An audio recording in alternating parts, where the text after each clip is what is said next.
கோவேஸ்திரி மாதர்கள் 12,000 கோவேஸ்திரி மாதர்களுக்கும் 12,000 பிள்ளைகள். இதுவெல்லாம் என்னுடைய யாதவ குலம். அப்படி எனக்கு மீளாத என் மனதில கஷ்டம், ஆறாத என் மனசுல பெரிய குறையாகிவிட்டதா மந்திரி.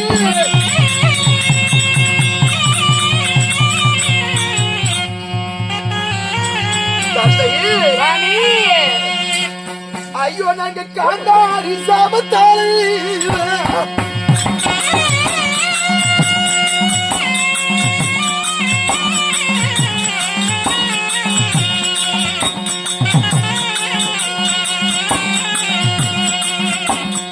யாதவ குலமினாலிட்டதடா மந்திரி.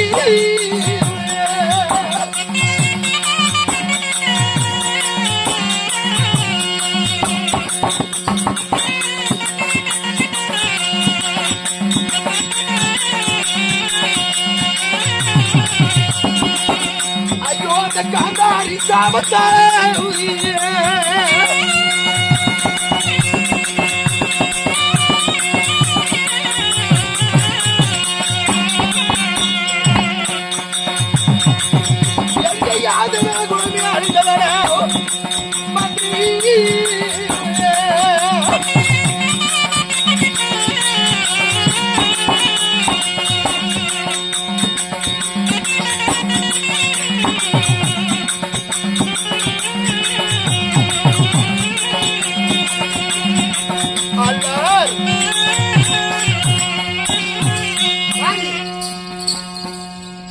காந்தாரி இருக்கிறாளே துரியோதனனுடைய தாய்.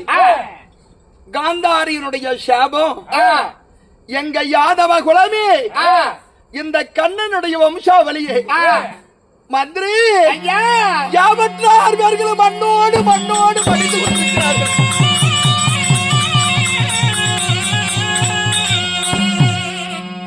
எப்படி தெரியுமா?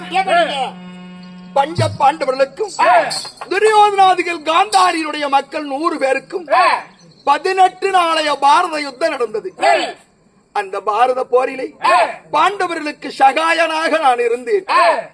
அந்த நேரத்திலே பாண்டவர்கள் கடை வெற்றி பெற்றது. தர்மமே ஜெயம் என்ற பாண்டவர்கள் 18 நாளைய பாரத போரை முடித்து வெற்றி வாகை சூடினார்கள். அதை கண்ட காந்தாரி, அடியே கண்ணா, என் மக்கள் என் கண்ணெதிரிலே 100 பேரும் அடித்தார்கள்.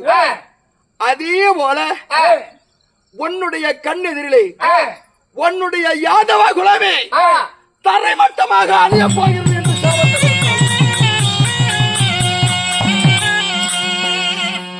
அப்பேற்பட்ட காந்தாரியினுடைய சாபோ மந்திரி.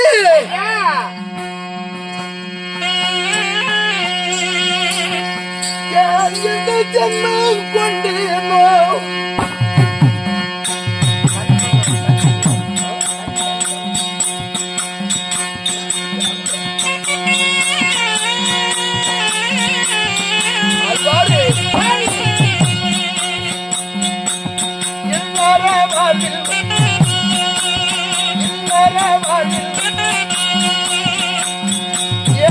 ஜன்மம் கொண்டேனோ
தர்மத்தை நான் விதைத்தேன்.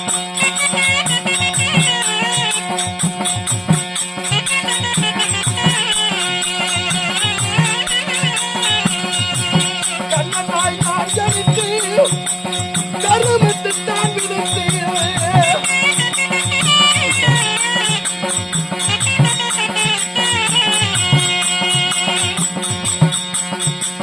தர்மத்தை நிலைநாட்டு அவதரித்து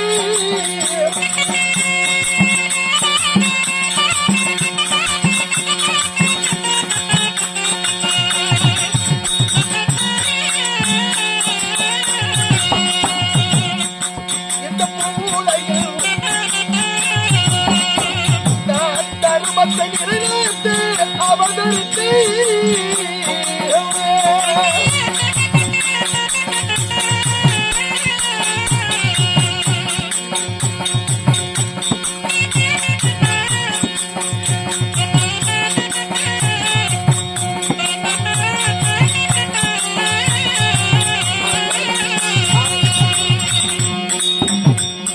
இந்த ஜென்மம் எதற்கு எடுத்தேன்? என் யாதவ சேனை எல்லாம் காந்தாரியினுடைய சாபத்தினாலே ஒரு நாள் எங்களுடைய சங்கத்து வாரகைக்கு விஸ்வாமித்திரர், நாரத மகாரிஷி, கண்ணுவரிசி, இந்த இன்னும் சகலதி அவர்களை எல்லாம் கூட்டிக்கிட்டு எங்களுடைய சங்கத்து வாரகைக்கு வந்தார்கள் ரிஷிகள். அப்படி வருகின்ற போது என்னுடைய மகனுக்கு பெண் வேடமிட்டார்கள்.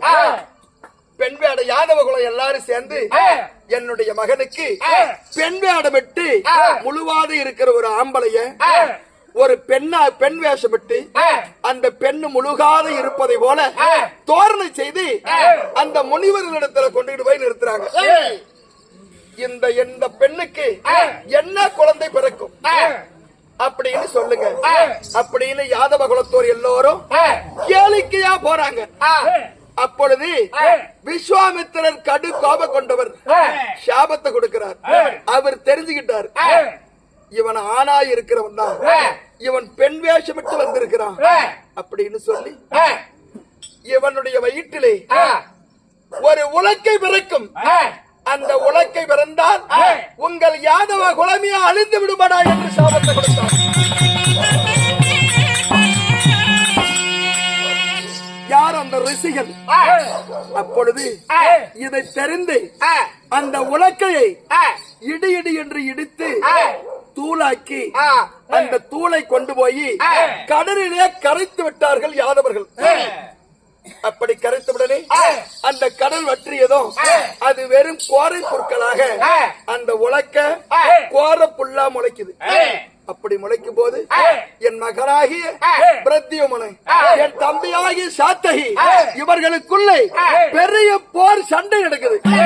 அந்த சண்டையில அந்த உலக்கில தூளாகப்பட்டது கோரை புற்களா பொழைச்சது பத்தியா, அந்த கோரை புற்களை பிடுங்கி ஒருவரை அடித்துக் கொள்ள அந்த புற்கள் எல்லாம் அப்படியே உலக்கையா மாறி போச்சு.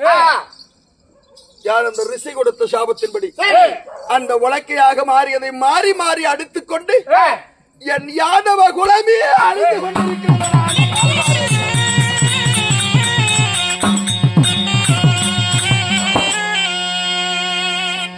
யாதவ குலமே மண்ணோடு மண்ணாக மடிந்து கொண்டிருந்தாலும் பேச என்னால் கண்ணால பார்க்க முடியவில்லை. 18 நாளைய பாரத யுத்தத்தை முடித்தேன். தர்மத்தை நிலைநாட்டுவதற்கு பாண்டவர் வாரிசத்தில் இருந்தேன். தர்மத்தை நிலைநாட்டினேன். என் யாதவ குலம் அழிவதை இவ்வளவாயிரம் கடவுளாயிருந்தும் காந்தாரியினுடைய சாபத்தின்படி என் யாதவ குலம் அழிவதை என்னால் தடுத்து நிறுத்த முடியவில்லை. அதுதான் விதி. விதியை வெல்ல எந்தராலும் முடியாது. கடவுளே இந்த அவதாரத்தில் மானிடனாக நான் பிறந்தது பாவத்திலும் பாவம், பெரும் பாவம். ஆனாலும் இன்றைய தினத்திலே என் மனசுல யாதவர்கள் அழிவதையெல்லாம் என்னால கண்ணால பார்க்க முடியல. என் பிள்ளைகள், என் தம்பியர்கள் எல்லாரும் அடிச்சுக்கிட்டு ஒருத்தரோட அடிச்சுக்கிட்டு சாவுறாங்க. இது எல்லாம் இந்த உலக அழிவுக்கு காரணம். ஆனாலும் நான் மாலையிட்டு என்னுடைய தேவியால் மலர் சத்யபாமா ருக்மணி, என் மார்பிலே இருப்பவள் மலர்மங்கை மகாலட்சுமி, என் மார்பிலே அவள் குதி கொண்டிருக்கிறாள். சீக்கிரமாக அரண்மனைக்கு சென்று சத்யபாமாவையும் ருக்மணியையும் அழைத்து வருவாய்.